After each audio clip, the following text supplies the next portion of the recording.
I think we're good. Sure. Yeah. Dude, it was hot as shit out there. I'm actually really glad I didn't end up doing the podcast out there. Like, it is... I was sweating my balls off. What's going on, guys? I'm Chad. And I'm Gavin. And welcome to episode 13 of the Skunk Ape podcast. Sorry for some technical difficulties last week, but we had an episode we thought recorded, but I guess the software didn't save everything, so we're coming live again with, or not live, but we're coming to you with episode 13. Yeah, I was upset. I went to go edit the podcast, and I went to go look at the file, and it was not there. It was corrupted, and I was like, "Are you serious? Like, I can't use it." There was 3 minutes. It was the first 3 minutes was the only thing there. Jeez. So yeah, I was upset about that, but yeah. So today we're bringing on Mitchell. We're bringing him back on. We have tried recording this podcast a few times now, and it hasn't worked out every time. But third time's the charm. Hopefully. Exactly. Third try's the charm. We're doing it with Mitchell again. This time we got Chad with us, and hopefully we got a working video. So we're going to go ahead and bring him on now. So I hope you guys are excited for this episode. We're going to talk about fish tanks and all kinds of cool stuff. Yeah, and hopefully this time it will actually record all the way through, and we won't have any technical difficulties. Yeah, knowing my luck, it's just going to stop recording. That was last week the first time you ever had to cancel a podcast? Yeah. Yeah. It sucked. Oh, heck, I mean, 12 weeks in a row is hard. Like, that's hard work. Like, you guys have been putting in some work to do that. Hopefully we can stay consistent with it. Well,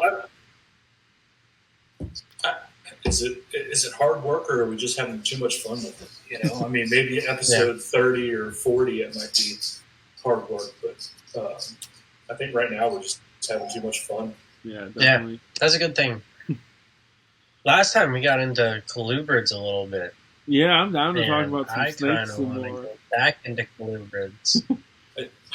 You guys can talk all the colubrids you want. That's one of those things that freaks the hell out of me. It's like not so much the snakes themselves do, but it's like the idea of breeding snakes that eat other snakes. Yeah. Like, it would be my luck that I put a male and female together, and they're totally fed and totally full, and the female's just like, nope, you're mine. Like praying mantis. So not just for like breeding purposes. Like, yeah, obviously Gavin and I want to do a breeding project that involves a species of colubrid that... Are we going to talk about that? Maybe. I don't know. Gavin and I haven't discussed the project in a while now. I think we missed out on our opportunity for a pair. We'll find some more. I actually... I found a breeder. We could raise up some babies. I think they are some cool snakes. I'm sorry? I said I found a breeder. We could raise up some babies. And it might be a little while till we get the actual breeding going. But there's some cool snakes. The king snakes like are 3 years, 4 years. Yeah, I think it's... I don't know. Do you know the sexual maturity for king snakes, Chad? Like 2 or 3 years, right? Yeah, I was going to say 2 or 3 years. Makes sense. I don't know. How old's Nova? 3 or 4. She's probably sexually mature. Gross. She probably is. She just needs to be pumped more with food. Like if I need to feed her twice a week, and she'd be fine. Okay. I just feed her once every week, once every week. Yeah, about once a week. More like once every 8-9 days. I just think colubrids are super cool. Yeah, they're fun. I mean, there's definitely they're definitely pretty cool. I mean, there's some cool king snakes out there, but I think milks are where it's at. I like milk snakes a lot. Really cool. Yeah. What is your what's your snakes and indigos? You can't be indigos. Have you ever bred any or worked with any colubrids on a bigger scale or anything like that, Chad? I mean, I've had my fair share of colubrids. I had the ornery or Annery, whatever it is, milk snake. Okay, yeah, like the Oreo ones. Snake. The white ones are really cool. They're like almost like black and white. They're gray and black. Okay, I see what you're saying. Yeah, and super cool snake, and I was going to start breeding them, and then I started reading about it after I bought my female from her poppy shop, actually. Okay. Down in where is it? I guess it's Odessa is where it is, in Odessa, Florida. Mm-hmm. I bought it from there, and I was like, "This is a cool snake. I'm going to get it." And I think back then I paid $60 for it, Oh wow. and I'd hate to know how much they are now, but I don't think I think Wavelins are still like pretty accessible, right? Yeah, not $60 accessible. Most but I think they're colubrids still are accessible. all pretty accessible, to be honest with you. Like on the I average, can get most like of your 200-300. colubrids, on average, going to like any pet store, you can get like a king snake or anything for $100, $150. Yeah, I mean, depending on the king snake. Well, I mean, like for a majority of king snakes, like Cali Kings, Brooks, Mexican Blacks, Florida Kings, Desert Kings. Like, I mean, Petco sells all those species for $125. Oh, really? And you can get them all cheaper from breeders. Shit, that's where we got. I mean, some of I get a lot of my Cali Kings from Petco. Not even gonna lie to you guys. And they got some pretty ones. Like that super high white one. That super high white one that we have, that one was from Petco. We have 3. Really? Yeah, we have 3 total. I was gonna say, I remember one of them you got when I got my electric blue at Replicon. Yes. No, we didn't get a Cali King then. That was Alex that was with us. We got the Rhino Iguana then. You did get the Rhino. Yeah, we got the big boy. Yeah. How long have you had? You were going, Chad? No, go ahead. No, you go. Go ahead. Somebody go. One of the things, like, I don't know, it's just the colors of the milk snakes I've always liked. Mm-hmm. I mean, not that I have anything against kings, but the colors that you get, like the Hondurans and the Pueblans and all that stuff, you get that neat color to it. Like the tricolor your house almost. and have no idea what they're talking. The what? Like the tricolor, like the 3 different colors that you see on average. Yeah. It's a good combo. And people always freak out. Oh, you have a coral snake in your house? No, it's a milk snake. Like, definitely not. My thing is, like, I know there's like the statement like red touch yellow kill a fellow, red touch black run a jack, and like I remember like when we were little, like every kid needs to know that because like you're gonna find a coral snake and think it's a milk snake and play with it. Have either of you guys ever seen a wild coral snake? No. I've never. Yeah, I know. I remember when I was younger, I saw a story on the news of two young adults that got killed on the side of the highway because they picked up a coral snake. Oh my gosh! Really? Yeah. I will say, I know very few people that have ever found them, and then like even less that have said like they've been like any bit of aggressive towards them. I don't know how. I mean, that's what I've heard is they're not super aggressive. Yeah, they're really flighty from my experience with them. But I know like a lot of people in at least my local area that do snake relocating stuff, and they find coral snakes almost like a few times a week. They're pretty common. Around like palmetto forests and stuff like that because they like to hide under the palmetto leaves. Yeah, honestly, like it seems like the most time they find them is in neighborhoods. They usually always find them in like front yards or garages. Seem to be pretty popular where I see the coral snakes being found. So not in their wild habitat. My buddy in high school, his mom showed me what his cat killed, and it was a coral snake. Oh my gosh! Yeah, so the cat killed a coral snake, and the cat's fine, and the coral snake's dead and half eaten by the cat. That guy got lucky to bite it, but they're just super reluctant to bite it, from what I've heard. Yeah, I mean, I don't want to. I do know like there's some really cool like venom work going on with them because they have like different venoms by region in Florida. And I think that guy's like up here, like in towards me, like or in Volusia County maybe. That does all that. Like venom work. That's really cool. Yeah, I know. There's a guy here in Gainesville that works a venom lab that has or in the nearby Gainesville area that does a shit ton of coral snake work. Like he breeds them and everything, and he has to syringe feed them all pinkies.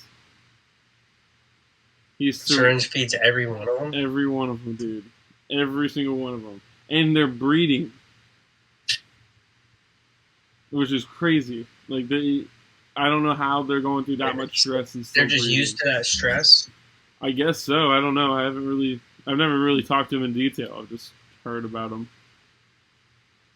and heard the stories. I would love to talk more about it. I don't know much about it, but I've heard that. Yeah.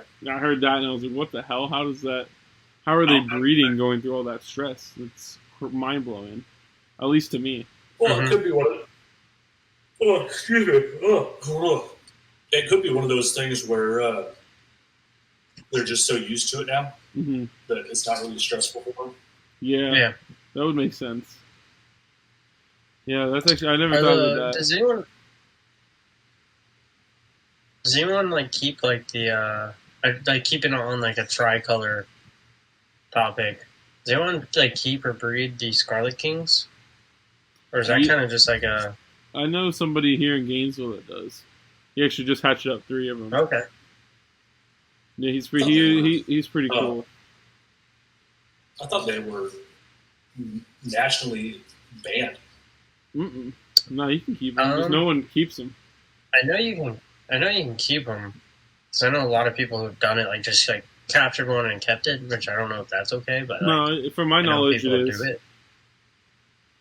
Yeah, I know people do it. So but I think you said in Alabama it's illegal, right? Because they're a native species. Yeah, I found that scarlets were one of the few kings that are banned here. Yeah. Now, are we talking about Scarlet King snakes or Scarlet Snakes? Scarlet King snakes. Okay, yeah. He bred. What's a Scarlet Snake? Very similar, practically identical. The difference is in the head shape and scale pattern, count and stuff. Oh, okay. But they have the same tricolor look. They're very, very similar. Oh. Yeah, I don't really know much about that. And then we also have the. Does anyone do the tricolor hognose? Or are those all wild caught? No, I think people do. I think, Chad, weren't you talking about getting into those, the tricolor hognoses, or was it somebody else? No, it wasn't me. I think hognoses are one of the most. Well, this is ugly snakes. We talked about this. I would say that hognoses are probably the most overrated snake there is. I would agree with saying that with Western hognose snakes, but not. I wouldn't say that with all hognose snakes in general. That's like saying pythons are overrated because of ball pythons. Because there's a lot of hognose species that look nothing like the stupid triple Arctic xanthic sable, whatever the hell these hognoses are called. Like there's giant Mexican or giant Madagascar hognose snakes. Those things are sick. Bro, you just ruined somebody's entire life. You were just that's not a real morph. I think every morph I just listed is a legit morph. I think I'm being so serious. Well, what was that morph what's that one ball python morph that I like and I can never remember the name of it? And then you found that video and sent it to me. And they're like, yeah, whatever. This guy made this thing. Oh yeah, that was the Azteca morph. Which one was it? The Azteca. The Azteca? Mm-hmm. Yeah. I know, some guy did this, named this thing an Azteca 30 years ago, and it looks nothing like this snake. So just call it what it is. Don't make up names for it, and stop being bitches. Exactly. Yeah. People just. And it's bro, there's a million names going on for one species of snake. Well, yeah. There's so many different names for so many different things. It's like how in saltwater fish, right? We all know that a blue hippo tang is a blue hippo tang, right? You guys know what a blue hippo tang is. Then I walked into a store one time and they had them labeled as regal tangs. And I'm like, where the hell's a regal tang? What's a regal tang? And they point to a blue hippo tang. I'm like, what? Who's ever called them regal tangs before? I've never heard of that. Pretty soon they're going to be called a Pixar tang. Yeah, right? They're already called dory fish. The dory tang. Yeah. Oh, yeah. Literally, I've seen that at like some LFS like small ones that just like they're like Dory is blah, blah, and then Nemo is blah blah blah. Like on the tank, they throw up like the fish's name from the movies. They put like because there's a porcupine puffer in the movie. There's a Morris Idol. Yeah, Morris Idol. Like I've definitely seen them like throw the names of different ones up there. Like the cleaner, what's a cleaner shrimp's name? Whatever that is, they do that on there. And I was like, that's just good marketing. Like for like. No, I agree 100%. I think that, but I think like if they were to actually change the species name to that would be stupid. Oh no, they had like blue tang like down at the bottom, but they actually have, but they like just threw up like a sticky note for like the it's for the kids. The kids, you got to get the kids attention. into this hobby somehow. Yeah. Well, and the worst thing about Finding Nemo is I was working in the industry when that movie came out, and I was selling saltwater fish, and people were like, "Oh, well, in the movie they had all these fish together." I'm like, "You cannot put all these species together. You put a porcupine puffer with a cleaner shrimp and a starfish. He's going to murk them." Oh, absolutely. I mean, I've seen cleaner shrimp be able to survive with groupers, but never a pufferfish. Really? And, the movie is made by biologists. It's pretty accurate, I'm pretty sure you can keep a porcupine puffer with a cleaner. Yeah, right. And ask anybody who's ever had a Morris Idol. Yeah. Like I've never even seen one in an aquarium. Because they do not live. They do not live in captivity. Well, yeah, I've heard of. I think a few aquariums, like AZA aquariums, that have kept them successfully and bred them. But I think I know of like one person in America, because I saw a crazy video, and their setup for the Morris Idols is insane. Like, and they're breeding them. Like he's breeding them, but they're extremely difficult to do. And from what I've heard, like something about their diet and the way like their water quality and water flow, I think something like that is crazy difficult to do. They're also a fairly large fish. They're not small. They get, how big do they get? I've never ever seen a full grown one. They get like over a foot tall. Like how they're kind of like angelfish where they're a longer thing. They get over a foot. No way, for real? They're a big fish. Holy shit! Yeah, they're a big fish, dude. That's actually wild. It's one of those fish that you're better off getting a butterfly that looks. What is it? The banded butterfly. Mm-hmm. Yeah, I think it's very similar. And they do better in captivity. I mean, not that butterfly fish do great in captivity, unless you get like the copper bands or something like that. But just what are the little bandeds that are white with yellow and one black spot? Raccoonfish, I think. Raccoon bandeds. Raccoon. No. It's a butterfly fish. Well, there's like so many different rabbitfish. Rabbitfish all have a black spot on the back.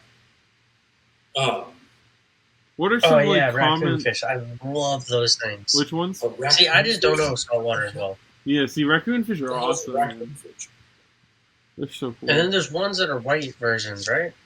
I think so. I don't know. That's okay. Raccoon butterfly fish. Okay.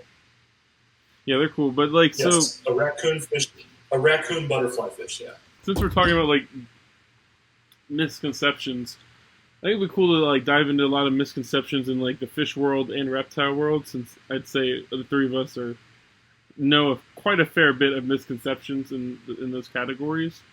But like, what would be some common misconceptions that you, Chad, like experienced while you were working at the saltwater like fish store, like selling saltwater fish and corals? What was like the most common one and like annoying ones to deal with? A fish will only grow as big as a fish will only grow as big as its tank. That's the biggest one that I hate so much. Yeah. That one is is by far the worst. By far the worst. Because somebody will buy a Voltan lionfish. Say, I got a 55-gallon tank, so I'm going to put a Voltan. It says the minimum tank size is 55 gallons. How big do those get? People 15 always, inches long. yeah, So it can't even really turn around in the tank. Oh my Or, god! it can't. At 15 inches, it can't. yeah, I mean, you got a 55-gallon tank, which is 48 12. inches long, but it's only 13 inches from the back. Yeah, that's My thing with the fish that like only grow to size, that's so dumb. It's so like, okay. it's one of those things that I'm like, not dumb. It's not so dumb. I'm sorry if I'm thinking it's dumb. It's just like so like, to me it seems like common sense that I'm like, it's one of the ones that like genuinely I'm like get frustrated just like having to be like, no they don't. You know? I'll like usually like spiritly like, you know, like fight like, you know, my point, especially if it's like, you know, not fight, but I won't argue, like, I won't be mean, but I will like try to, you know, put in my point on that. If someone's like arguing with me on that, I'm just like, all right, you're done. Like I'm just gonna leave Now, it there, not you know? to play like well, to play like devil's advocate, are they really wrong though? Because they kind of do. Like, not they won't grow properly, but the animals do get stunted. I see stunted fish. They get stunted. I've seen a lot of stunted fish break tanks. Really? Arowanas will break tanks. Yeah. Red-tailed catfish will break tanks. But like, I mean, I had a friend of mine who had a 210-gallon saltwater tank, and I sold him a banded Indian cat shark, and then we had a nurse shark come in, like a 1.5 foot long nurse shark. He bought the nurse shark. Uh-oh. I was like, Was it a short-tail nurse or a nurse? Like a straight-up nurse? It was just straight up nurse shark. Wow. And a big fish. thing got to about 4.5 feet long in a 6-foot tank. I mean, granted, a 210-gallon tank's a big tank, but not for a nurse shark. Not for sharks. And like, he had called Florida Aquarium to come pick up the nurse shark. And that morning when they got there, they went to the tank and the shark died. Oh shit! Yeah, just straight up died. Yeah, they will grow to the size of their tank, and then they will just expire, where they can legitimately break tanks. Like, you know, they're legitimate tank busters. I know of multiple, you know, arowana that have been tank busters. I've seen arapaima bust tanks. I've never seen an arapaima bust a tank, but I haven't looked around for that. And they're so much harder to find than arowana are, and arowana are $30, $20. It was some like guy overseas. And they look cool when they're this big. Yeah. Now the best I've seen is, or this is another one, is people buying mantis shrimp and putting them in their glass tank. I was like, hey, because we had mantis shrimp and we had acrylic tanks, and they're like, hey, yeah, I want to buy this shrimp. They're supposed to be really cool. I was like, yeah, they're cool. What kind of tank you got? Oh, I got like a 75-gallon tank. I was like, cool. Acrylic, right? Yeah. It wasn't acrylic. Crack the tank? Oh, cracked the tank. Broke the tank. Really? Yeah. I mean, you got to think a 6-inch mantis shrimp, depending on the mantis shrimp you have, it has the same power out of its little punching claws that a 44 mag has. Yeah, I've heard that, but like I've seen tons of videos of people with glass tanks, like literally just like aqueon tanks, and like the mantis shrimp, like full-grown mantis shrimp, hitting them and them not cracking. So like, like is it like a guaranteed thing, or is it like it just depends? on how good of a hit and like I mean, the I'm sure angle. it's not a guarantee thing. There's never like a guarantee. Like people keep Amazon, or they keep royal puffers and like panique or panox in acrylic tanks, and you're not supposed to do that. Why? I'm sure it's not a guarantee, but I'm sure it's a likelihood, and that's not a risk that you should take as a keeper. Because you're not supposed to keep royals or panox in a acrylic tank because they're wood eaters, and if you look at their teeth, they'll legit scratch / like start to cave in acrylic. Apparently, Really? Holy Well, and shit! they rub their teeth. I know they scratch it. Puffers will rub I've their heard- teeth on acrylic, Yeah, so when they swim back and forth on the glass, they'll rub They their can teeth on the scratch acrylic it. and they'll scratch the crap out of the acrylic. So does that go Yeah. with all puffer species, or just a certain genus / family, or whatever? I mean it's most of them. Yeah, Most of them. it's most all puffers. You shouldn't keep them in acrylic. Sometimes they'll actually chew. They can chew on the edge of the acrylic. Do they ever chew on the silicone, like and break the seams? Is that a thing? I've never had that happen. Because they want harder stuff to chew on. Yeah, Okay. So they like hard stuff. No, does that go with the saltwater puffers as well, or is it different? I mean, Yeah. saltwater puffers. The golden dog face I had, he was in an acrylic tank. He didn't do anything, but he also didn't really chew on anything. But fun random fact that do you know that most of the sand for our nice white sandy beaches, do you know where it comes from? Parrotfish. And Triggers? triggerfish. So if you ever Parrots see a and triggerfish, triggers? if you ever see a triggerfish poop, it's sand. Huh. It's That's pretty just cool. because all they do is they eat that coral and stuff, and that calcium carbonate comes out, and it's sand. Huh. Hey, welcome to sand. Never thought about that before. My thing is it really all that? Oh, wow. You ever, like, sit here and, like, watch your tank? Like, my tank's, like, right here, and I just saw a fish. I mean, I haven't seen him in a month and a half, probably. Pop out. Oh. And he's already gone again. But, catfish keepers. That's how I felt. about Is my it all catfish. sand? I'm sorry? No, you keep going. Ignore me. Okay. Is all the sand really, like, triggerfish and parrotfish poop? I feel like that's a lot. Well, I mean, how many triggerfish and parrotfish are there? And how many millions of years of parrotfish and Well, it can't be all I of it guess. because I mean, like theoretically, there's also Well, it's broken like- down corals, clams, shells, Yeah. so much Yeah. other shit that breaks I mean, down but- and turns into sand. But I could see a but majority it's of it. like that. It's like that nice. It's mostly that nice, pretty white sand beaches and stuff. Okay, Okay. so only those, like, really pretty white ones that have a Yeah. lot of calcium, probably. Okay. All right. Damn it. But So, yeah, it's just a breakdown of coral matter. so does that mean like fishing off that shore is good chances you'll catch parrotfish and triggers? Well, I know, like if you I mean, in a lot of places that have it, yeah, there's pretty good trigger fishing. Yeah. if you go off of Clearwater Beach Pier, Mm-hmm. you can actually catch parrotfish right on the pier. They'll sit there on the pier.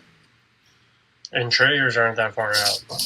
No, Maybe I Triggers don't know will about eat Clearwater anything, specifically, dude. but I know, like, Tampa, like, in Navarre, like, all that, the whole, like, Gulf Coast, there's, like, triggers not that far. Yeah. Where, like, where we're at, there's trigger, you gotta go 40 miles, like, Yeah, go 40 to 70 miles before you can start to look at triggers. or anything. I know right there over off of Snapper. Port Richie, we used to Closer. catch them all the time. And surprisingly enough, triggerfish are extremely tasty fish to eat. Oh yeah, they're amazing. They're they're dumpsters. You can catch them on anything. They'll eat Squid. anything. Right. Love squid. But Love squid. But now, what about you, Gavin? What's something that you have heard in the fish hobby? that just Reptile makes you hobby. cringe? Misconceptions. I think the biggest one I think I'm gonna do with at least reptiles that is just like beginner animals. Like I feel like a lot of the beginner animals that are labeled as beginner animals don't necessarily like they're not necessarily good beginner animals slash like you don't have to have like I don't know like I can in my opinion like anything can be a beginner animal if you put in enough time research and put in the work. So I think I don't know. I just think that whole it just kind of puts a weird vibe in everyone's mouth. Like if we were to take that away completely, like beginner, expert, intermediate animals, I think they should just be like animals. This is their care. You have to research how to care for them to keep them alive. I don't think you should get an animal just because it's a beginner animal and it's supposed to be easy. If that makes sense. I don't know. Yeah. And I guess another one that I have with the aquarium hobby is, and we touched on this in the last time we talked, was saltwater aquariums are so much more expensive than freshwater aquariums. Mm. Oh yeah. And it's like, if you set up a freshwater aquarium correctly, it could be equally as expensive. Oh yeah, like you could. I think in both of them you can go infinite in that northern direction of price. And you can even do cheap as fuck too. You can do completely free setups for both. Yes, but, I mean, if you do a saltwater predator tank, it's going to cost you nothing. I mean, the tank's going to be a little bit more expensive. The filtration system, let's be honest, the filtration system is the exact same for saltwater and freshwater. You don't really have to have a protein skimmer on a saltwater predator tank. I mean, yeah, sure, the fish might cost a little bit more. You have to put salt in the water, so that costs a little bit more. But I mean, other than that, it's the exact same thing. Yeah. I mean, I know guys that had 4-foot saltwater predator tanks with very minimal rock in it and stuff because they wanted to have a grouper, they wanted to have an eel, and they put the old T8 housing on top with a blue light on it. Yeah. Or a blue bulb in it. Well, and you can do that for super cheap. Yeah. What about you, Mitchell? You got any misconceptions you want to address?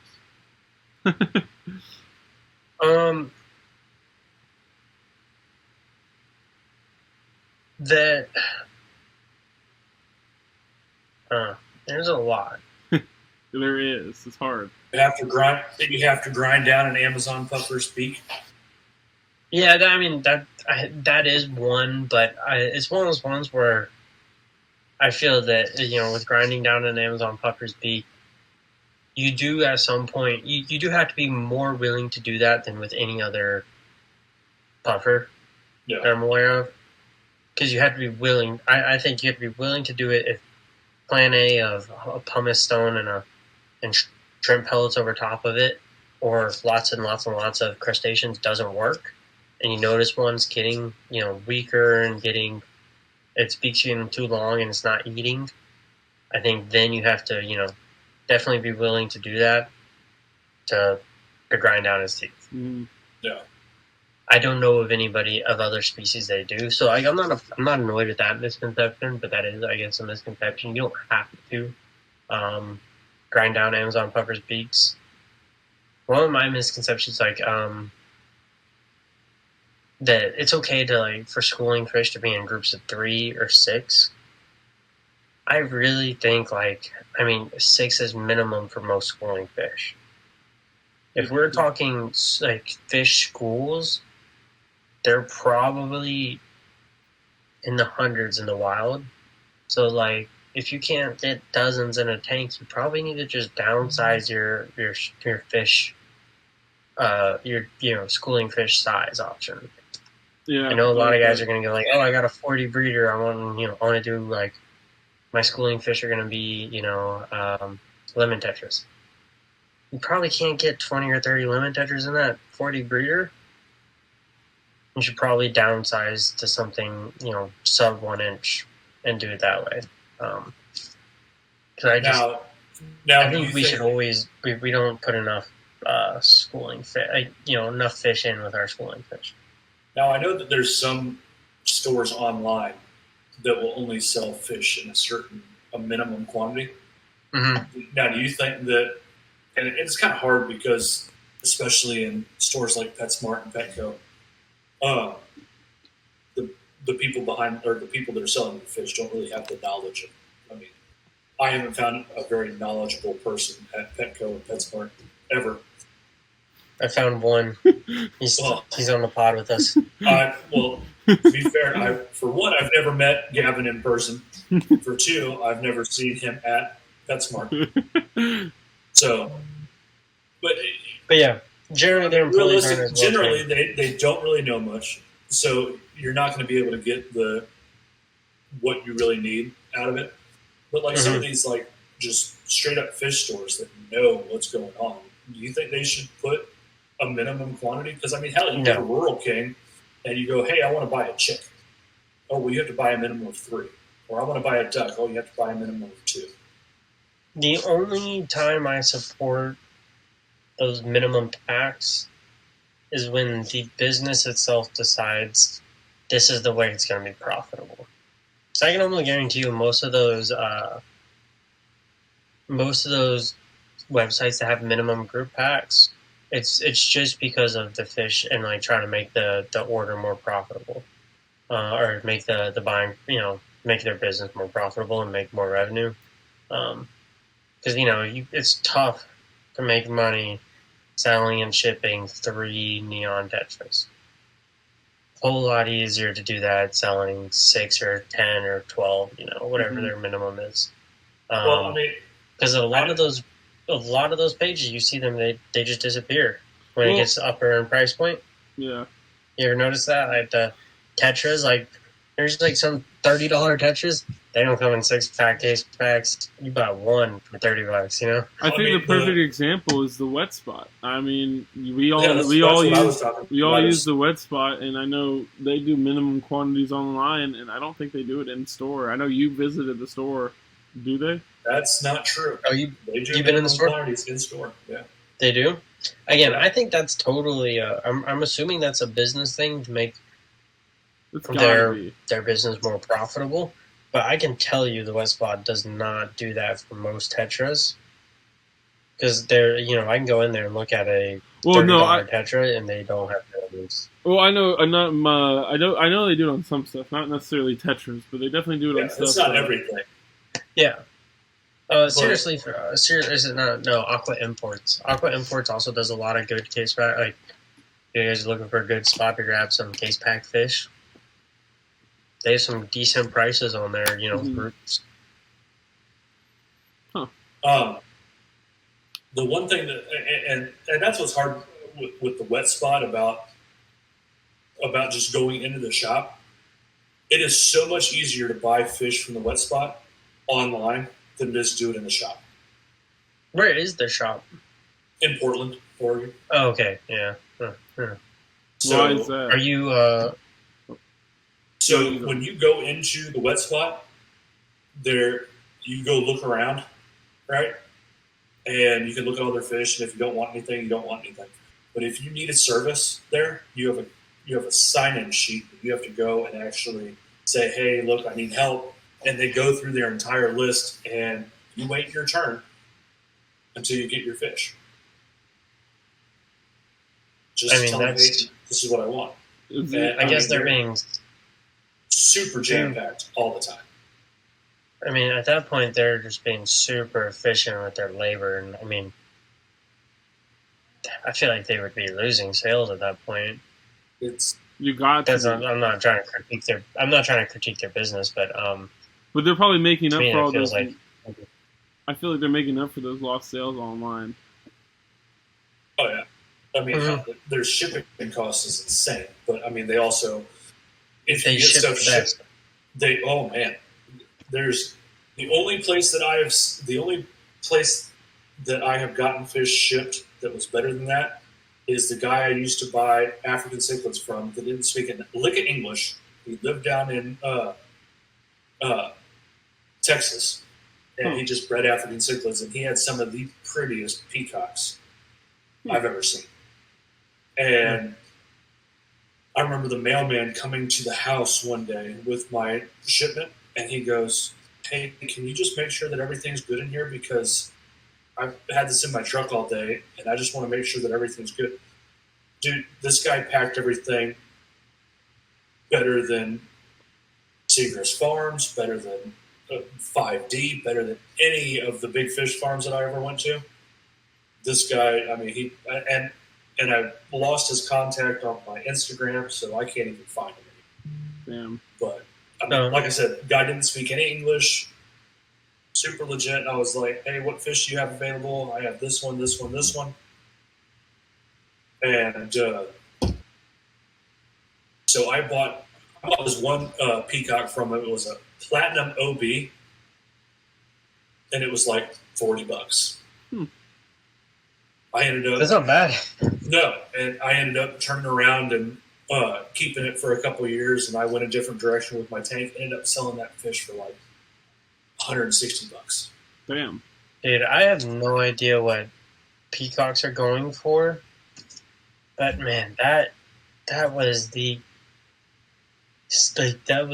gig. Like getting whoever bred, like if you bred peacocks, I mean, maybe they weren't making a whole lot of money, but I just remember being like, man, like setting up a male peacock display tank is so expensive.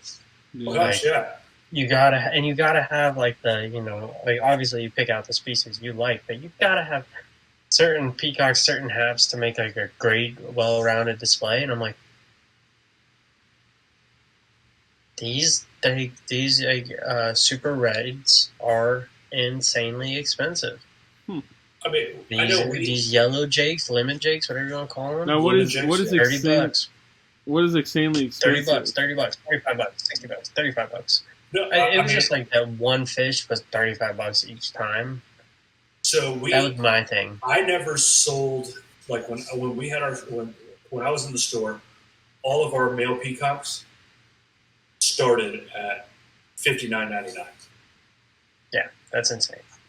And that wasn't insane. That's not insane pricing, to be honest. Yeah, like at least what it used to be. I haven't been in the peacock game in a long time, so I don't remember. I mean, I don't know now, but it used to be like at least $35 for a cheaper one. $59.99 was pretty normal. Yeah. So what would be like the highest quality peacock, or at least back when you were doing it, Mitchell and Chad? Like, what was like the highest quality peacock? What's that price range? And what are they now? If either of you know. I mean, like, I don't know what they are now, but probably $150, $200. I didn't see a whole lot over $100. But I also wasn't super. I was not shipping fish at that. I was not buying fish that needed to be shipped at the time. And I mainly bought from the local guys because we had a lot of local breeders in NFFK. Especially the president was very good. He had, he had a peacock breeding room. That was his thing, was breeding peacocks. I always loved the yellow blazes, and I remember an adult male, like a really good-looking adult male that was like, he's pretty large too, was $89.99. At one point, I saw one that was $89.99, and I was like about to jump on it too. Which one was that? A yellow blaze. That's this one. Yellow blaze is the cool. Here, I got you. That's not a good looking photo of one. I'll give it a good one. Like that. This is my yeah. Oh, that's a. Turn your brightness down. What do you call that now? That's a yellow blaze. Or Z-Rock was sometimes. Z-Rock, yeah. That's what I know it as. But you had your, It's a dope ass fish. What was it? The sulfur-headed peacocks. But the one you really need to look at that was always really expensive was like the Taiwan Reef. Yeah, I had a Thai Reef. Yeah. These like this is a German line-bred one for sure. Like, I was just about to show that picture. Is that a German one? Did you see? Oh, I was not able to see. Yeah, German. Like Taiwan Reef that fish like, compared to that. Turn that brightness down for us. There you go. Yeah, Taiwan reefs were also incredibly good looking fish. Like I had my two favorite fish in my tank Yeah, were dude. my yellow blaze and my Taiwan This reef. is a Taiwan reef. Although the T reef, like That's insane. that's an OB. It No, says, that's an OB. It says Taiwan reef. That's an OB. That's an OB Taiwan reef. Yeah. Yeah, that's a blue like a blue empress, right? It says Taiwan reef. No, that was HAP. That's a Taiwan reef. What about this one? So what the fuck is an OB? What is it? Explain this shit. I know we're OBs So are an a OB is actually a cross between a peacock and an OB. What was it? The OB, the pseudochromis. Gavin. okay. That's what like a good Taiwan reef looks like. Okay, my okay. opinion. So let's rewind just a little bit, guys. So I know nothing. Y'all are speaking a foreign language to me right now, and y'all are probably speaking a foreign language to some of these viewers. So like, what the hell is a peacock cichlid? And like, what do y'all? Can y'all break down this a little bit more? So Peacocks and oh, go ahead. So peacocks and haps are African cichlids. They're Rift Lake cichlids. I believe pretty much all peacocks and haps come from Lake Victoria, which is different from like Lake Tang cichlids and Lake Malawi or whatever. Malawi. So Lake Tanganyika has all of your. Lake Shell Tanganyika dwellers. is the one that has like your tilapias and Your shell dwellers Yeah. or yeah, Okay. your shell dwellers. Yeah. Okay, so these are just a type of African cichlid emperor that come from. cichlids. They come from their own lake. Yeah. Yeah, so- pretty much all come from Lake Victoria. So they come from. So most Victoria doesn't have as pretty a fish, except for like the salmon point hippo. What? That's a Okay, Victorian. okay. And y'all say these ball python names are stupid? You just said but salmon you also point hippo. Peacock Yeah. cichlid is the full Yeah, name. this is a lake that for a long time was all these lakes for quite a bit have been dangerous places to go. Now they're pretty safe, from my understanding. Dangerous places to go. Dangerous places to go be in the water in because they're surrounded by Nile crocodiles. Mhm. And Maybe. Writing this down. you're diving 20 meters, 30 meters to get to all these. So why don't they have ornamental fish. more badass names? This thing's called a salmon they're- point I think it was peacock just cichlid. whatever you could get at that point. You were like, oh, I don't know what I'm getting. Let me see. Is Is that a lemon jig? That's a lemon jig, yeah. Why can't it? Come That's on, great. dude. Okay, so I love those. are So these that- like see the that ball fish pythons there? of the cichlid game? Let's see that Mm-hmm. Mm-hmm. peacock in the background. That thing was so freaking like it was like platinum out, and it was like blue, like just so awesome. But that was an OB peacock. So are that I got these from that guy. are these morphs or are these like locality crosses? What the hell are these? So an OB is a morph of the orange block or the orange black. Like there's a pseudochromis, so they're more of the rounded shaped. The ones that the cheap ones they sell at like Petco, PetSmart, like they have the bumblebee cichlid and the ace. What is it? So it's a hybrid. ACI. So they're hybrids. It's a hybrid. An OB peacock is actually an OB pseudochromis and a peacock mixed. So that's why you get those orange, that nice orange color and the black spots.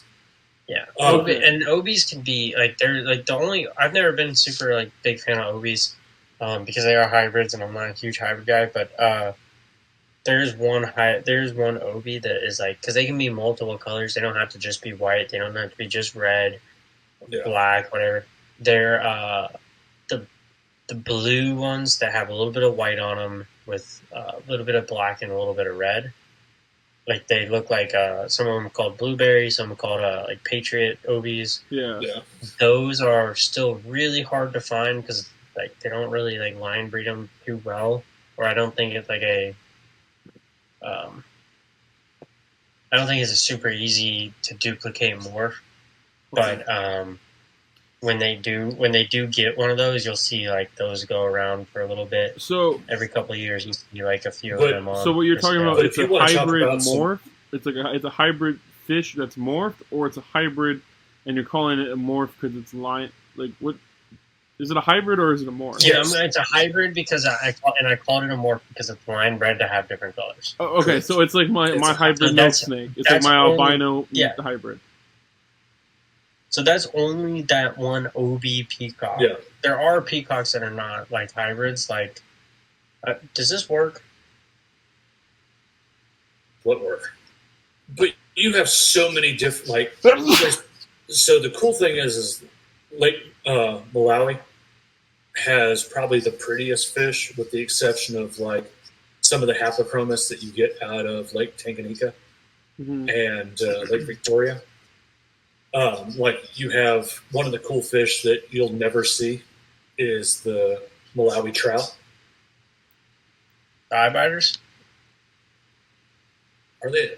No, I think they're different than the eye biters, or like the Malawi hawk. I got no idea. That's a pretty cool one. So with the peacocks, are so the these Malawi- the Oh, Malawi Malawi trout I've seen is- them around. are these They're like the longest. ball pythons of the cichlid game? Like, are these just like No, so No. So there's I guess if there was one like group of species to call a ball python, no, like- it's still guppies. koi are the ball pythons of Uh, fish world because no, because guppies No. everyone can breed. Koi is hard. Koi are hard. Yeah, I would say But there's koi so are more many- like the green tree python. Like a lot of people want them and keep them. Not a lot of people keep them properly. You can actually breed them. Yeah. Because like I they're can check that one off my list. I just don't think people like breed the morphs.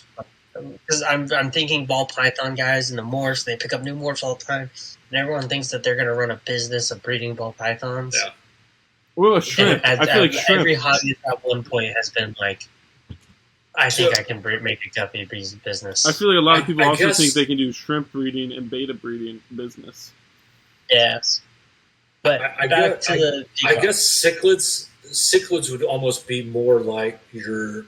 I guess in reptile talk, you could almost say they're like the Indicus complex. Like, but even then, it's not even close because you have so many different species of African cichlids, and there's naturally occurring morphs because you have.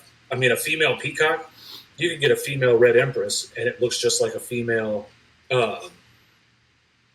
It would look just like a female eureka.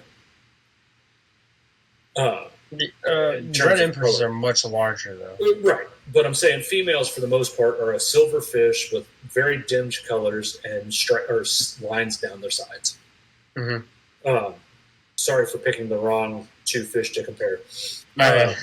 But like, if you look at a living stone eye, for example, and a venustus, they're very, very similar in body shape because they're both haps. But they have a living stone eye, I think, is a much better looking fish than a venustus. But the colors of a venustus are far superior than a living stone eye. Oh yeah. Go ahead and look up a living stone eye and a venustus. Living stone eye are insane, but venustus. Or Might you be want to talk better. some really cool fish? Look at compressiceps. Comperceps are really cool Yeah, too. compressiceps, and then the albino compressiceps. What was the other one that's not living stone eye? Living stone eye and venustus. VEN. I'm trying to find a picture of because I want to show Gavin and the audience like what the happened. I don't know. I'm gonna be honest. Like all these cichlids I've looked through, like besides that one OB Taiwan Reef, are kind of lame.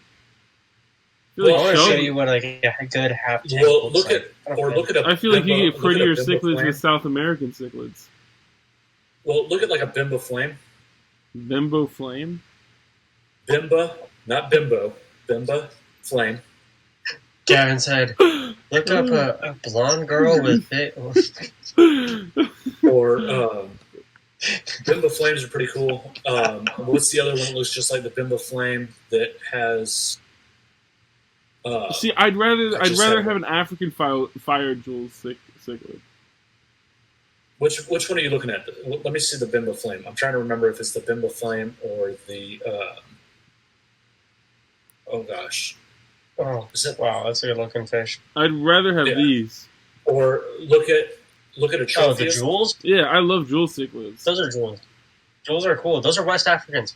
West Africans have a huge, like, kind of niche following, but they do have a big following.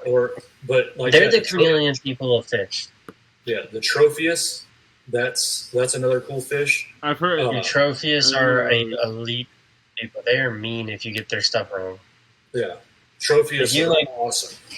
But Because that's they're also a very species specific tank. You only have Tropheus in your tank. Yeah, and aren't they kind of like really? Aren't they a really high vegetable or veggie like diet? Well, I mean, Oh, yo, this one is sick. Okay, I can fuck with this. which one?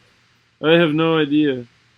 Tropheus see it. SP Kazanga? Yeah, there's a lot of really cool Yeah. Tropheus. I can fuck with that. Or like that one. I can fuck Or- with that. Yeah. Or how about a Frontosa? I 7-line Frontosa. I'm not a big fan of frontoses. Frontos aren't. Have you seen a big Frontosa? I've seen frontoses of Yeah. all sizes. Like I've seen monster Like- frontosa. Okay. Like Now, monster. you want to talk about a cool tank? Get a 6-foot tank of just Frontosas. I think the Black Especially Widows are 7 pretty dope. lines. I like the Black Widow frontoses. I just don't like fronts, man. I want to Yeah. see the ones Or- that Wes got, those pied xanthic frontosas. I feel like those could be cool, but there's no. That'd be picture. awesome. How did I not know West kept African cichlids? No, not your Wes. He's not a keeper. Oh, He's just importing them. The other thing to look up, like I was saying, is the compressiceps. Hmm I know those. Yeah. Mitchell likes those. I think. Those fish. Yeah. Well, what's scary is when you look at them from the front, they're like super duper narrow, Hmm and then they turn, and it's like, whoa, that's a big. And it's like a snook from Africa.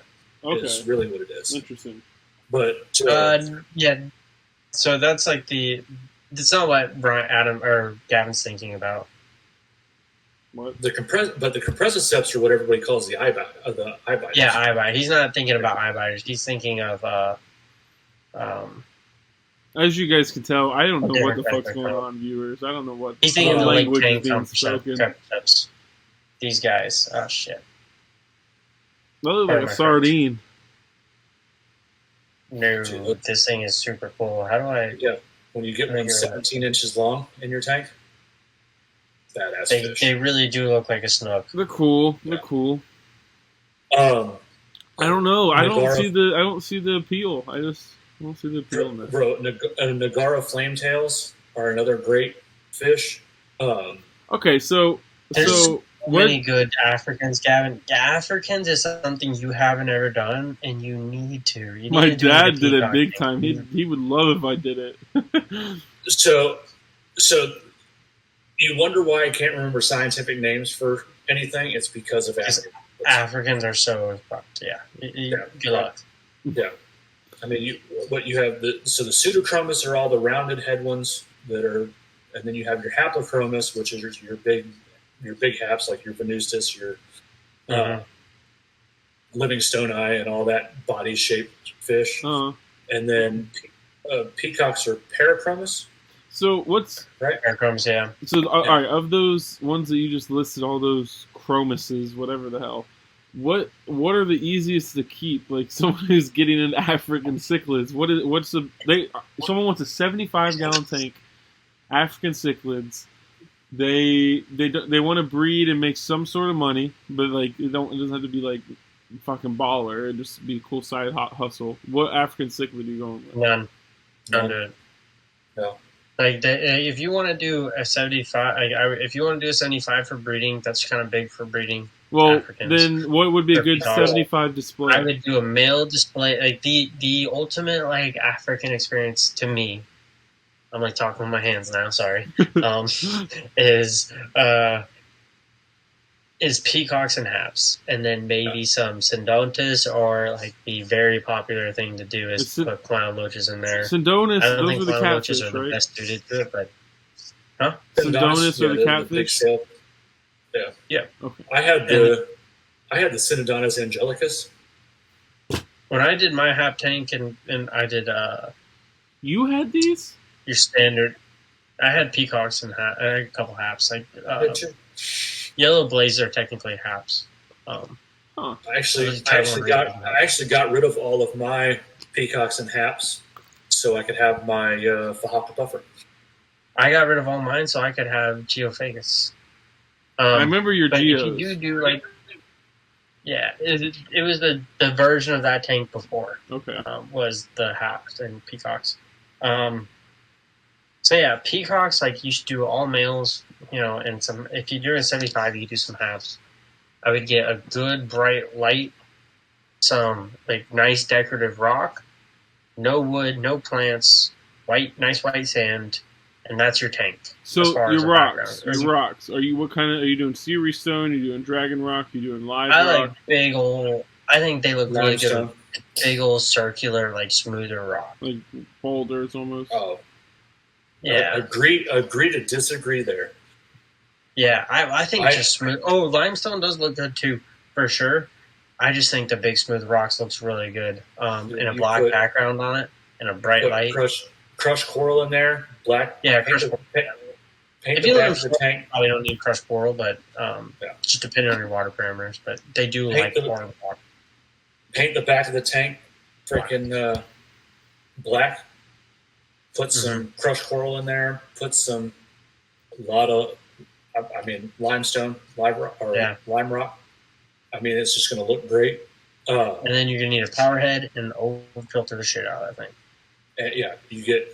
I mean, I would do 2 FX6s on a 75.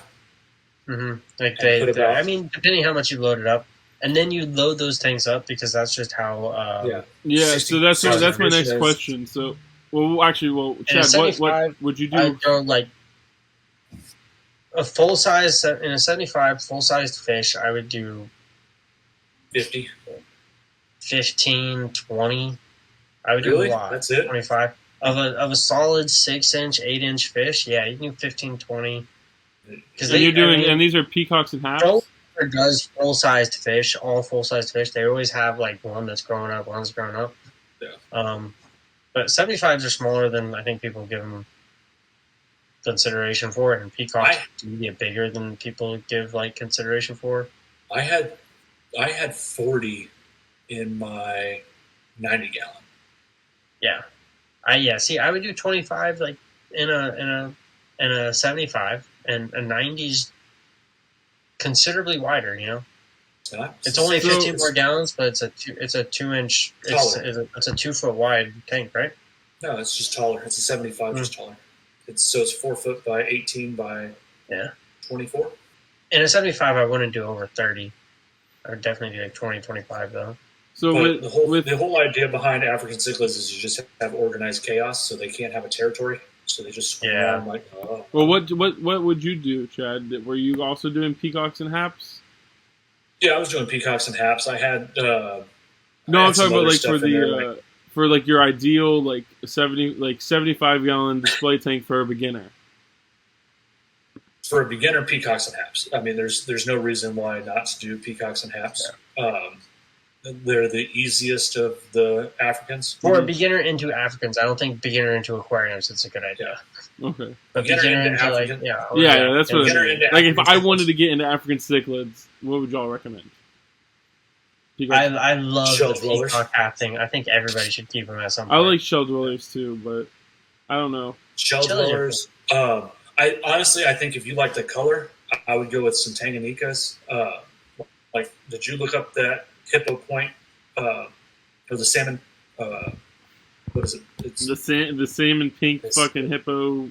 peacock cichlid. Yeah. The cichlid with 4 different animal names in its name. I mean, That thing's alright. That thing's African is alright. really like, what kind of fish do you enjoy keeping? What do you have the ability to keep? Would I be able to I think do... like if you're a lifelong hobbyist and you've already got tanks to breed in, or you don't want to breed, but you want a new display tank. If you want something that everyone can enjoy, people will ask you for their saltwater fish, and you're okay with controlled chaos, a peacock and hap tank is like really fun. Alright, hear me Like out. they're really fun. Like Could I do? You do not get near the colors. I mean, you do. Let me rephrase. You get a lot of blue in your peacock. reds. Blues and reds. Very few yellows. That's why the yellow blaze is so cool. It's all blue with Yeah. bright yellow. But And lemon jakes. the haps that you can get, out of Lake Victoria Mhm. Oh yeah. are just, I mean, the pinks, the reds, the yellows, the greens, all this stuff. I mean, They are Like, you considerably bigger generally. Like haps do get on the bigger side. no, not They the can. Lake Victorian haps. Lake Victoria Okay. haps stay about 4 inches, if that. Like, that's the biggest they get is 4 inches. But yeah, if you're talking like a living stone eye or a Venusis is going to get about 11, 12 inches. A living stone eye is going to get about 15 inches. I mean, not that the compressive is in the hap family. I don't even know what. Malawi Comprecepts. Yeah. I believe they're in. I think they're in haps. I think Are they're. they? But I mean, that's another 15 Double check 15 plus inch fish. that. And like I said, the Malawi trout's the biggest one, and it gets about 20 inches long. No, they're Didiochromis Yeah, so they're different. outriders. Yeah. Of course, Which the makes eye sense because they don't look like any of the rest of them. Do you remember back in the day when there was like a debate on what the biggest, baddest cichlid was, and people were like, it's definitely peacock bass, and other people were like, it's definitely emperor cichlids. And I was like, none of these people actually keep these fish that are arguing about it, or none of them keep them well. You know, like a lot of people keep peacock bass, don't keep them well. Wait, what are we saying about the biggest, baddest? Because Emperor cichlids are huge, and they're aggressive. how big does Emperor cichlid get? It's like 3.5 foot, 4 foot. Because it was always said that the jaguar cichlid is the second largest and most aggressive cichlid. No, that's not true. Yeah, I know that. Jaguars? Yeah, no. Are not what? The second largest. I mean, peacock bass are definitely the largest. Peacock bass considered cichlids, or are they bass? Bass or cichlids? They're cichlids. No, Bass or cichlids? peacock bass and black bass are completely different. Peacock bass are cichlids. Shit. Just like discus are cichlids and angelfish are cichlids. They're weird fish that are in the cichlidae family, and peacock bass are one of them. But emperor cichlids doesn't count. the emperor cichlid's like other name is literally the giant cichlid. They get.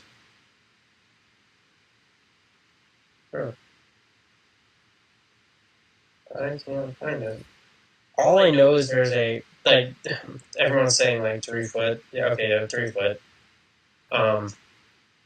But everyone like pointed to like that video of a Mabu pufferfish getting fought by a emperor cichlid, and it's crazy. Like a pair of emperor cichlids. But I always thought it was funny how like literally every week on like fish Facebook groups, I would find a thread of people debating, and it was South American guys versus African guys, and going. Oh, I feel that in the reptile world, dude. Peacock bass are the biggest, baddest. No, emperor cichlids are the biggest, baddest. And I was like, you guys don't keep them. They're huge. That they're in ponds. Like, it's the same way with crocodilians. People argue Niles versus Salties 24/7. I will still say a jaguar cichlid is the baddest cichlid on the planet. No, don't they? I don't know. No, seriously. Jags are cool, but I don't know. Jags are more aggressive than wolves. Wolves get bigger, but if you see a 2 foot jag, Flower horns are more aggressive than jags. No, No. really? No. Also, they're How big? What's the biggest jaguar cichlid you've seen? I had one that was like, how big was that jag that was at the store? 12, 14 inches. Yeah, maybe. You see those? I mean, It was a big one. It wasn't like a monster, but it was 12, 14 inches. It's still a good sized fish. I've seen an 18-inch jag. And that motherfucker got you bullied said- by my knife fish. I'll tell you what. That's why I'm not impressed with jags. Well, I've never seen a jaguar cichlid get bullied by anything. Well, that knife fish bullied him. Yeah, they are just nasty. Yeah, I And mean, they're I will say, like, you walk by his cage and he was fucking up the glass. He was definitely a monster, but I don't know. I don't have, as you can tell, I don't have any fucking cichlid experience besides dwarf cichlids. So I don't really have a good opinion. I think dwarf cichlids are what more and more people should be going to. Like, I think they're the coolest. Jewels, ribs, 3-star generals, 5-star generals, or whatever they're called. Pistos, Rams. The 3 Rams. Rams are so annoying. I hate Rams. Me too, but I love my black Rams. Because you gotta boil them. Like, you literally gotta boil them. Like, you gotta keep them at like 85 degrees, 87. I've seen people keep them at 90. Like, I think I had my blacks at 88. Yeah, that's insane. Yeah, it was a pain. No, that's something I'm interested in keeping. That's so much work and so much power. And heaters are scary because they break and you lose your entire stock. Yeah, well, that's why you get stealth heaters and they don't break. But yeah, I mean, like I have Eheim Jaegers. I really trust the Jaeger, and I really like the Jaeger. I am testing out that new aquarium co-op one. Mm-hmm. Just I wanted to see how it was. I don't like that it turned on. Like the light was on. It's annoying. I will never ever go back to a glass heater. I use the little preset ones, the 78 degrees. I've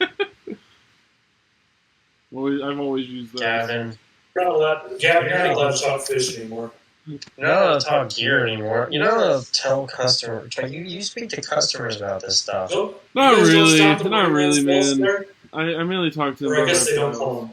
I'm the reptile guy, alright? They don't stop, or they don't call them Marineland stealth heaters anymore, do they? No. Marineland's rebranded a lot.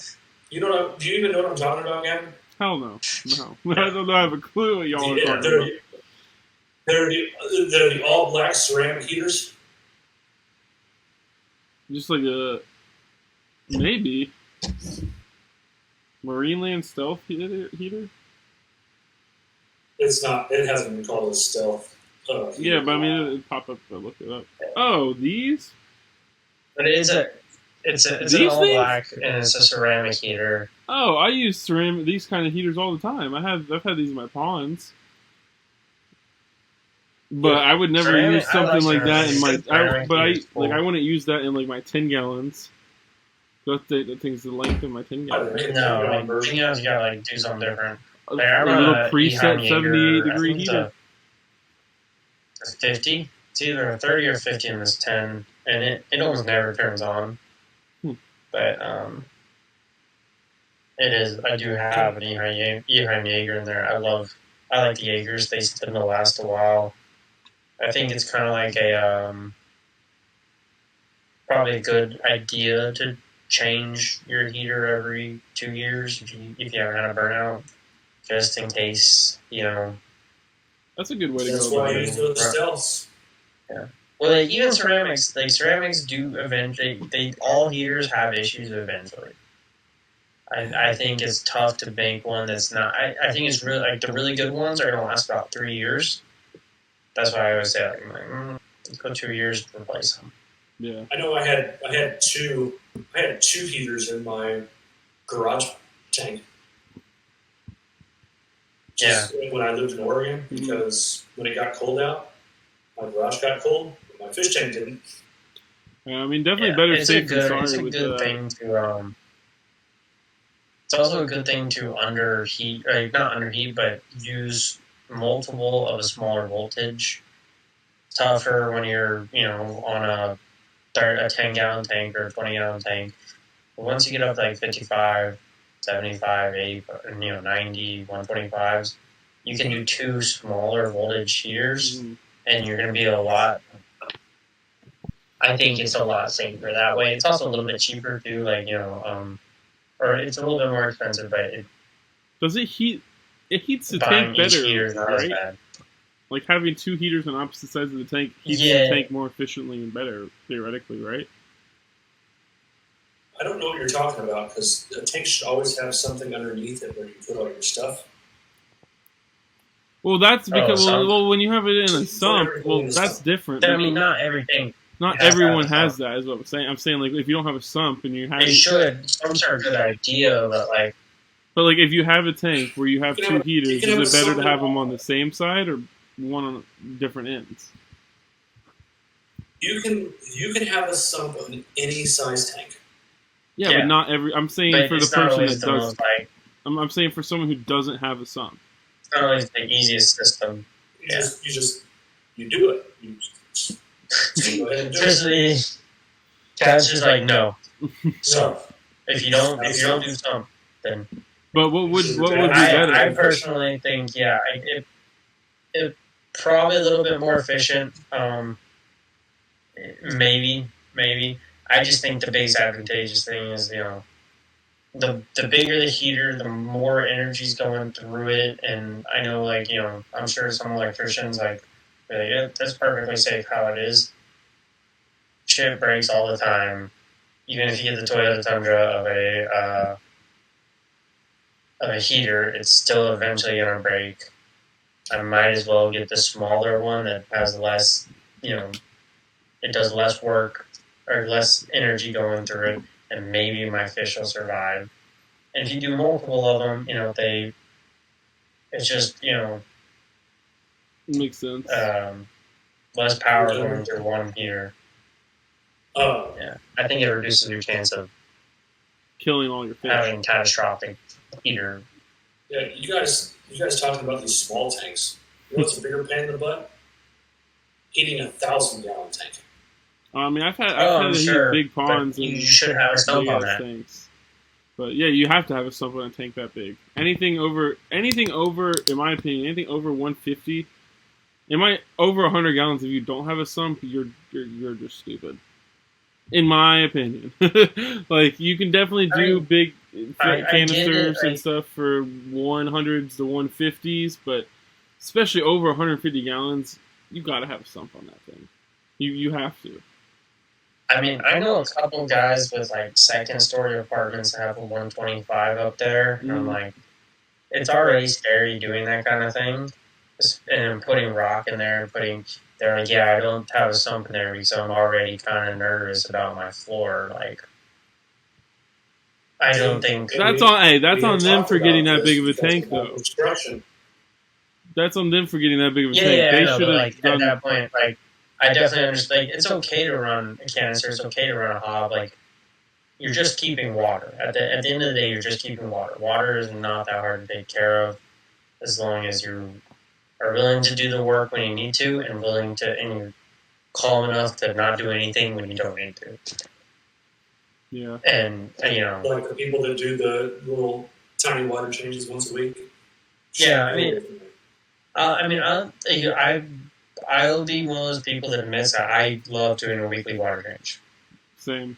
Love doing a weekly water change. My system is now used to that, and I don't want to break that system.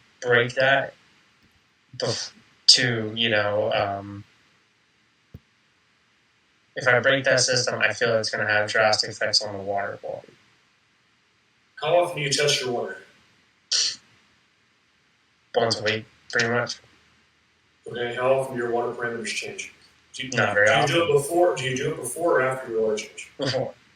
But water parameters don't change very much, but I do like staying in that system, because I think that's when you run into issues. Is if you start a schedule and you get your tank established, and you keep up a schedule with it at that establishment, you're gonna have more effects to the water quality. You're gonna have more changes to the when you change up what you're doing. Yeah, exactly. If you are doing weekly water changes and it's fine, and like for me, it's like a little thing I like to do every week at Sunday nights. Makes life easy, fun, exciting. You know, I like doing that Sunday nights. Just something I look forward to. Yeah, but like if you were to do it, clean your filters. The sponges, it just depends how. Like I never clean the media, but I do clean the sponge every once in a while. But yeah, like So, I would what do say we that. do? I mean, sorry. me playing devil's advocate here. Why wouldn't you just? I mean, why wouldn't you clean your filter or your sponges every week too? I might every other week, might every week, just depends how dirty they are. Because I mean, That's just how much. That's just clearing out like physical like Detritus. debris out of the tank. It's not cleaning it anything. also collects waste too. Yeah, but it's not collecting a whole lot. I mean, I just like doing like for me the weekly water changes. That's something that I do. I do think that like if you're keeping water, you need to keep things consistent. So if you're not doing very many water changes, you're doing water change every time it hits this much nitrates, and that might be every 3 months. Go for it. Or if you only do top offs, you only do. I think you need to keep the consistency there. 100%. I agree 100%. But I do know there's like groups that feel very strongly about one or the other, and they fight each other, one or the other. You should never do water changes. You should only do them once a month. You should only do it 3 times a month, or once every 3 months. You should do water changes every week. You should do water changes every day. You should do water changes so regularly. To me, it's. I think it depends on. It depends on you. Got balanced parameters. You just have to. Yeah. Yeah. I don't know. Like when I had all my tanks in my old apartment. You go. I had a 30-gallon reef tank that I didn't do a water change in 2.5 years. Exactly. But like if you were to randomly start switching up and start doing water changes, your tank would be fucked, is what we're trying to get at though. Yeah. No, I guess partially I understand that. But like, you're also, by doing a weekly water change, you're not giving your tank the opportunity to stabilize. That's what the filter media stuff is for. If that makes sense. That's what like all your filter media and plants and substrate are, because you're not taking any of that out. You're still keeping all those stableness. So, I mean, you're not messing up the cycle of the tank by any means. Yeah. Well, I know you're not messing up the cycling of the tank. I'm just saying you're not giving the tank the opportunity to consistently, because you're interfering with the actual cycle per se. I mean, I know you're not interfering with the cycle because the biologicals are all still there. But by constantly going through and every week doing a water change, pulling some of that water out, for one, is it stressing out the animals that are inside it? Right? Because I don't drain enough. Coming in, I don't drain enough water to stress out the animals. I don't think, and I always put a plastic bag over my hoses so it goes in gently, and my animals don't act any different. Like when I do extreme, like if I do like a 90%, yeah. If you look at the top 8, especially the Asian market guys and sometimes the German guys, discus guys, those guys are doing 99% water changes to where these discus, the most, fragile saltwater, freshwater fish in the market, lay flat on the water, like on the bottom of the tank. They're doing 99% water changes every day or every other day. I think clean water is always good for your animals. Just like it is your reptiles. Like I say the same thing about reptiles. I'm not disagreeing with that. So, Chris, what flavors or Chad, what flavors you put in? Citrus. Citrus, that's a good one. Fucking fiends. So, I quit. Stressful times calls for stressful measures. Hey, I really think it depends on your schedule, because perfect example, like when I had all my tanks, all my planted tanks, I did water changes every single week on all of my tanks except for one, and that one was my big jungle tank. And I told myself I wasn't doing shit with this tank. When obviously while it cycled for the first 2 months, I did a water change once every 2 weeks. After the 2 months, I didn't touch it for over a year and a half, 2 years. It did perfectly fine. And so did then like all of my tanks that I did do a weekly water change with, they had the same growth. My other tanks were actually breeding that I was doing water changes with weekly were breeding better than my main big display tank, which had even more plants and the same species of fish. I guess that's kind of my other thing is because I'm sitting here and I've had the debate for the past probably about a week to start doing another planted tank. All right, and since we had recorded 3 podcasts about it in the last 2 weeks. No, they just opened up a fair. Like I have a guy at work who comes to me and he's like, "Hey, tell me about fish." I was like, "You want to know about fish?" Well, I just go out this. I bought a dwarf brahmi and I bought some CPDs, and I think the dwarf brahmi killed the CPDs. I'm like, "You think?" And I bought this, I bought that, I bought this. I'm like, "You don't want to do that." And then he goes and buys another tank, and then he goes and gets Pistos and Rams, and I'm like, "Whatever, dude." So he was telling me about this new aquarium shop that's down not too far from my house, but there's nothing close to my house. So I went down there and saw a bunch of stuff, and I was like, "Oh, I might set up a tank and do some of these. What are they? The blue-eyed rainbows." Yeah, they're cool. Oh, cinnamon gill? Yeah. Dude, I wish. I love those. Gertrude is the blue eye ones. Yeah, Gertrude is the blue. So I was looking at getting some of those, but they were out of females, and I don't have a tank set up. But I'm like, okay. So what I know about plants, what I know about water, what I know about substrate, what I know about everything. So I figured if I put these rainbows in there, I've never kept rainbows before. So let that be the first thing. I've never kept rainbows before, so it's going to be a complete learning experience because I want to try something new. And I was even thinking about keeping rice fish in the same tank. Don't know if it's a smart idea, don't know if it's not a smart idea. And then maybe rice fish are pretty big compared to the cinnamon gill. You look at them in the store and you go, okay, they'll get bigger.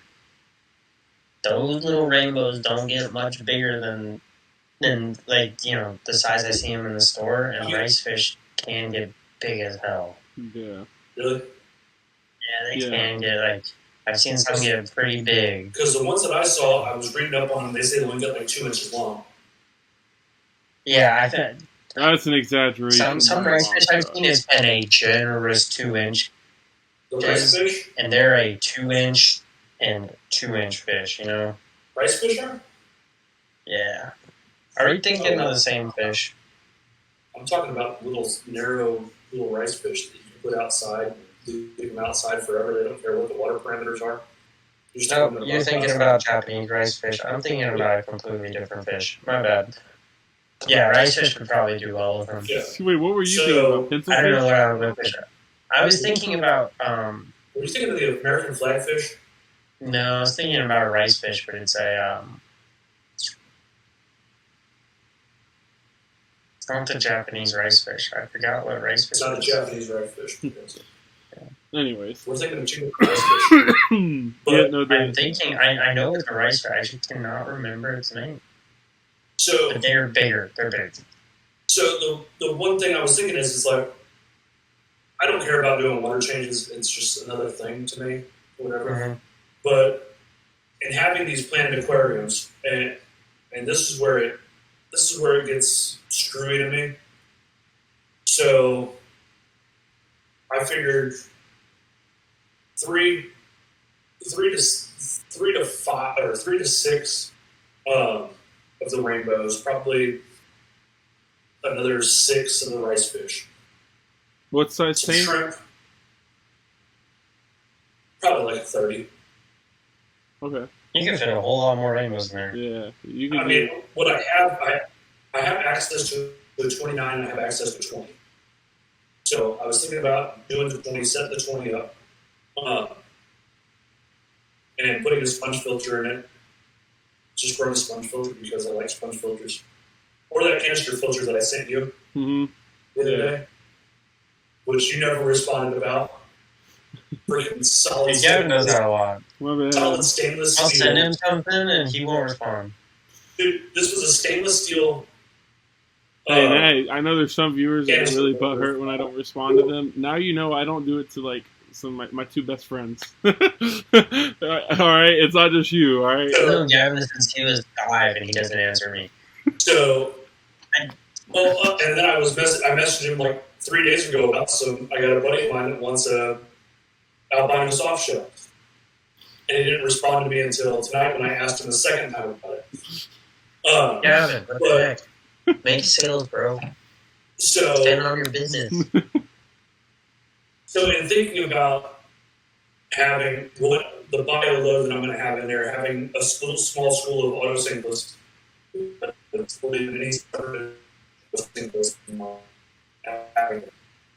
having a fleet of them in a 90-gallon tank was just awesome. Mitchell loves auto. Did you just get what I got, Gavin? Yeah, did he lagged out for you? Serious Megatron. Yeah, repeat what you just said. You said something, but you want to get Odos. You like lagged out for a second. Yeah, I want to get some auto singlets, catfish. So the bio load is going to be probably six of the rainbows, probably 5 or 6 of the Japanese rice fish, because I have to specify rice fish now. Probably not bad. Okay, yeah, I just think I'm thinking about the wrong thing. Probably a few, probably 4 autos, and then maybe some shrimp, some cherry shrimp or something like that. Throw them in there. Which I don't know if the rainbows will really mess with bigger shrimp. They might mess with some small shrimp. If you put them in if you give them like a rock pile, a good solid rock pile with like lots of round rocks piled up, shrimp like generally do survive pretty well in those things. And give them like a week or 2 to establish themselves before you put in fish. Yeah. But I want to have a fully planted tank. And do like some ground cover and all that stuff. And it's like I'm sitting here going, well, plants will eat off the nitrates pretty good, right? And everything else, like the shrimp will eat off the dead parts of the plants and all this stuff. So you'll have this nice, really efficient bioactive biosystem in there. And so to me thinking, hey, if everything's stabilized in a stable environment, and now the ammonia would be one of those things that I would worry about because I don't know that the plants will break down the ammonia. Ammonia that's part of the nitrogen cycle. Ammonia should convert to nitrite. Nitrite should convert to nitrate. Ammonia and nitrite are toxic. Nitrate is not. Nitrate is toxic in very high levels. Right. But like honestly, most fish above 80 ppm is where it starts getting a little dangerous. Yeah. Super sensitive fish, it might be over 60 or over 50. Yeah. Don't know a whole lot that are super. You should be at like 20 ppm nitrate at all times, though, for like the health of your system. You'll definitely be able to. Ammonia and nitrite be 0. Nitrate should be 20 ppm. You can definitely do it. The other thing I've thought about too is doing like the full on, like no filter, no nothing, kind of just planted tank. But for those kind of fish, you can't really do that with. It's a little bit harder. It's a lot harder to do that. You could probably do it if you added an air stone. Yeah. The one thing with those guys, all those species you mentioned, except for maybe the Odos. Odos are tough though; they're captive right now. You could, if you really, really wanted to, you're really looking for a fun idea. Just use one of those ponds. Don't you guys have those ponds laying around? Got a couple of universal rock ponds. Universal rock ponds, yeah. Just use a universal rock pond and have a pond full of them. Of what ones? All of the fish. Daisy fish, daisy or rice fish. You can use Yeah, but I can't. I mean, I can't keep them outside. I mean, the rice fish I can keep outside, but not the rainbows. You can. Rainbows you can. Even when it gets 8 degrees out here. Yeah, it would depend on your freeze. It would depend on your freeze, and Yeah, I mean, you add a heater in significant. You cover it with water, like a tarp. Make sure the water's moving so it doesn't freeze over. Keep it warm enough. Theoretically, you should be able to do that. That would be one of those ones you could try, though. I'm going to try it in 8 if it gets 8 degrees. I didn't know. I was gonna. That was the next part of my question. Was you probably need to know when your freeze is, because it might not be a very long year this year. It's definitely possible to do it with no water. Summer. Next spring you could do that, and you could run that for probably 6 months. Yeah. But most people can only run spring tubs or summer tubs for 2 or 3 months. I mean, I have plenty of ponds on my front porch. What's another one? Exactly. Can't put them on the back porch because the damn dogs will get in them. But yeah, I think it's fun doing tanks with no water change, like especially very planted tanks. Like, but it takes a good little while to get to the point to no water changes. Maybe not even a good while, but you can do it quickly if you get a shit ton of plants. Like if you start off with a shit ton of plants. Right plants for sure, think it's but also something. I think mature plants is the most. Issues. I think mature plants is the most important thing. Like when you get plants that are established and mature, they start sucking up nutrients and stuff like it's nothing. And at that point, when I feel like you have a fully planted tank set up where you haven't trimmed it or anything, it's just like front to back, just plants. I feel like you can shut off the fucking filter and just shut off water changes, and you just keep a light on that bitch, and you're fine. Like, that thing will just keep going. I think you keep an air stone in there probably too. Yeah, I do agree. I think aeration needs to be in there for sure, just because, especially if you have top water. I'm always a big proponent for aeration. Like it's not hurting anything to ever add a air stone. I agree. And that's why I would want to do a sponge filter in it, just because that gives the air and the filtration on it. Exactly. Yeah. I mean, I have a hob that I can put on the tank, but like sponge filters are so much easier. I think part of me thinks that a sponge filter is better for a planted tank than hang on the back. But the only negative is if they grow into the sponge. That's a pain in the ass. That's a pain. I had so Pogostem octopus burying. I didn't even think about that being an option, and I hadn't trimmed this Pogostem octopus for 8 months. It was with my pink beta, Mitchell. I don't really remember that thing, but I went to go just do a full water change on everything and take out the filter, and I couldn't. I could not lift the filter. It was embedded in the tank. I had to cut everything out, and I had to throw away the whole fucking sponge filter. It was unrevivable. It was bad. But also Chad has been doing this for quite a while, and at the time you hadn't. No, I think Chad's gonna be a little bit smarter than you and trim. Exactly. If you trim, you're fine. It's not a big deal. But that's definitely the one bad side of sponge filter. If you can literally just go in there with like once a year and cut things, you'll be fine. Gavin just didn't do that. Okay, but you got to tell me that the big tank that I did that with, it looked phenomenal. I'll pop up a picture.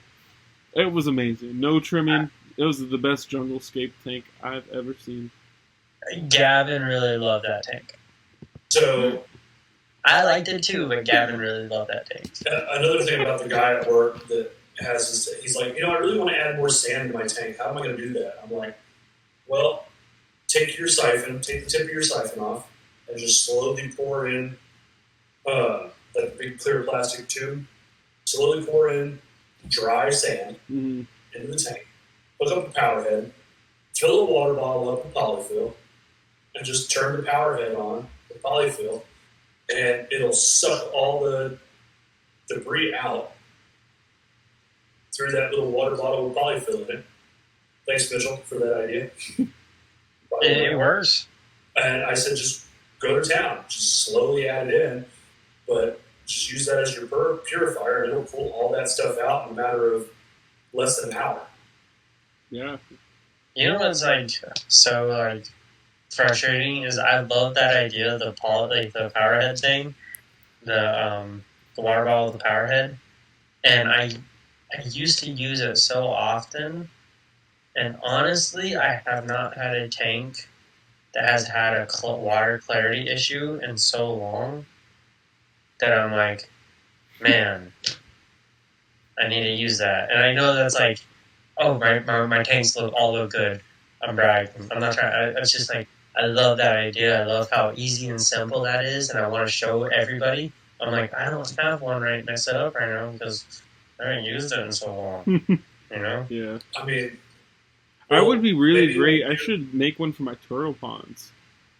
You should absolutely Like get like a make it like a big 2-liter jug, like a 2-liter soda bottle, and make a big ass one. You wouldn't need that.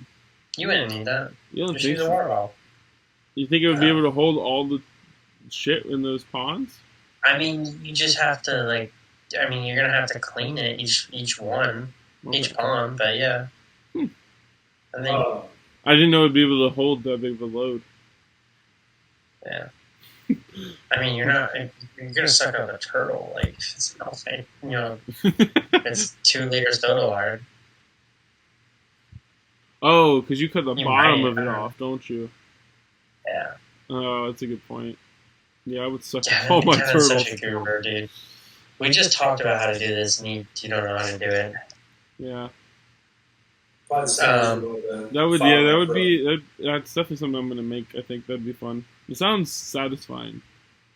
Y'all keep saying So it's we're super doing- satisfying. So speaking of your turtle ponds, you're doing something that sounds kind of cool. You're doing a mud turtle pond?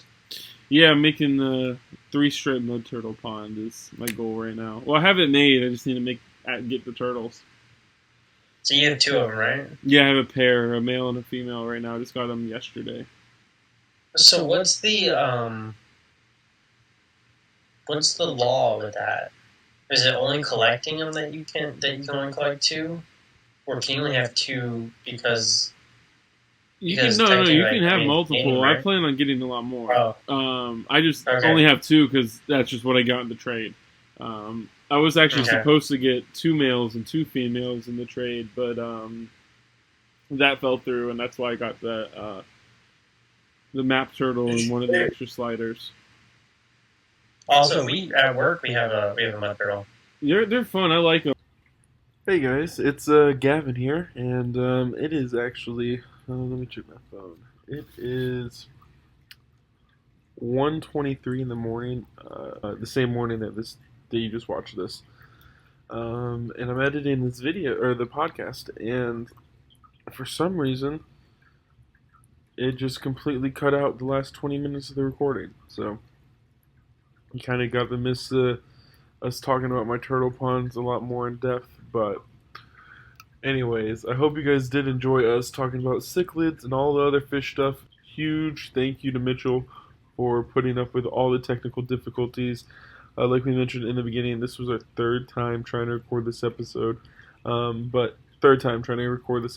it was an absolute blast. I'm glad we were able to get it up. Sorry it was an audio-only video again this episode, but I hope you guys enjoyed. If you did enjoy, go ahead and like the video. Comment down below who you guys want us to bring on next, any ideas, tips, or anything about the podcast. And subscribe if you're not subscribed already. Share to your friends. And be on the lookout because we are working on being on Apple, Spotify, and Google soon. So we will see you guys in the next episode. Peace out.